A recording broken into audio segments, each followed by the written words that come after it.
Bonjour à tous, bienvenue sur Podcast Magazine. Aujourd'hui, on démarre un atelier Sciences Po. On va démarrer ça avec Gillian. Salut Gillian, ça va? Salut. Alors aujourd'hui, tu vas nous parler de quoi? Aujourd'hui, le sujet se portera sur le droit de vote à 16 ans. Vas-y, on t'écoute. Étant donné qu'en fait, nous sommes lycéens, il est important de comprendre ce qui se passe. Et en plus, on va arriver bientôt dans la période d'élection présidentielle. Il y a plein de questions qu'on se pose. Déjà, est-ce que le fait de baisser le droit de vote à 16 ans favoriserait les extrêmes? Est-ce que baisser le droit de vote à 16 ans peut baisser l'abstention? Est-ce que aussi ça a une influence via les réseaux sociaux, etc. Donc ça, ce sont les dizaines de questions que les gens se posent. Il va falloir y répondre. Le 23 octobre dernier, il y a eu un meeting à Lille, là où Anne Hidalgo a montré qu'elle se rangeait du côté de l'une de ces mesures, avec, je cite, « Nous ferons la lutte contre l'abstention un combat quotidien. Pourquoi exclure de la vue démocratique ceux qui sont le plus concernés par des décisions prises aujourd'hui, mais pèseront demain ?» Alors, moi j'ai une question. Est-ce que tu as l'impression que l'abstention va pouvoir jouer un rôle majeur? Je pense que oui. Pourquoi?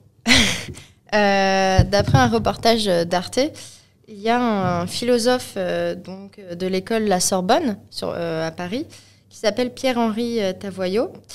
Et il montre bien que même dans les élections universitaires, il y a moins 15% de vote donc, de la part des élèves, alors que pourtant c'est des décisions qui les intéressent directement. Donc on peut voir que même quand c'est des sujets qui sont liés directement aux élèves, ils y participent pas vraiment en fait. De plus, on peut voir que dans plusieurs pays en Europe, il y a certains pays qui ont baissé le droit de vote à 16 ans. Et ça a été très concluant, par exemple, pour l'Autriche, car on peut retrouver un total de 80% de votes sur la tranche de 16 à 18 ans. Et en fait, on trouve c'est énorme, quoi. Donc ça a eu un effet positif. Est-ce que tu as l'impression que ça peut être appliqué à la France?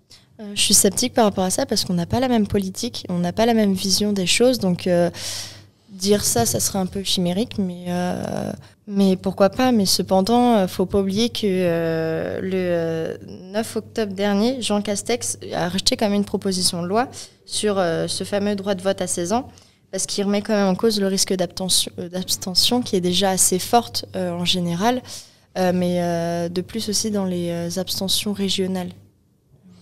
Est-ce que tu as l'impression que ce qu'il a rajouté, est-ce que ça aurait peut-être un rapport avec les élections présidentielles qui arrivent bientôt?